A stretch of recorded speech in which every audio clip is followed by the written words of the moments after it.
শৈলকুপায় দুই পক্ষের সংঘর্ষে আহত ৬০, ভাঙচুর ১৫টি বাড়িঘর। বিস্তারিত থাকছে আবু বকর সিদ্দিক স্বপনের ভিডিও চিত্রে।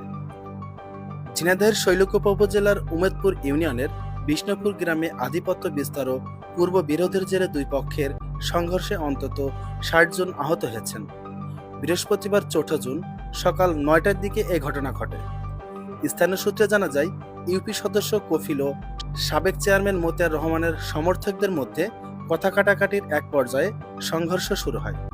এ সময় দেশীয় অস্ত্র, লাঠিসোঁটা ও ইটপাটকেল ব্যবহার করা হয়। সংঘর্ষ চলাকালে ১৫টি বাড়িঘরে হামলা ও ভাঙচুরের ঘটনা ঘটেছে। আহতদের উদ্ধার করে শৈলকুপা উপজেলার স্বাস্থ্য কমপ্লেক্স ও ঝিনাইদহ সদর হাসপাতালে ভর্তি করা হয়েছে। কয়েকজনকে উন্নত চিকিৎসার জন্য রেফার করা হয়েছে। শৈলকুপা থানার ওসি হুমায়ুন কবির মোল্লা বলেন, পূর্ব বিরোধের জেরে সংঘর্ষের ঘটনা ঘটেছে। পরিস্থিতি বর্তমানে নিয়ন্ত্রণে রয়েছে এবং এলাকায় অতিরিক্ত পুলিশ মোতায়েন করা হয়েছে।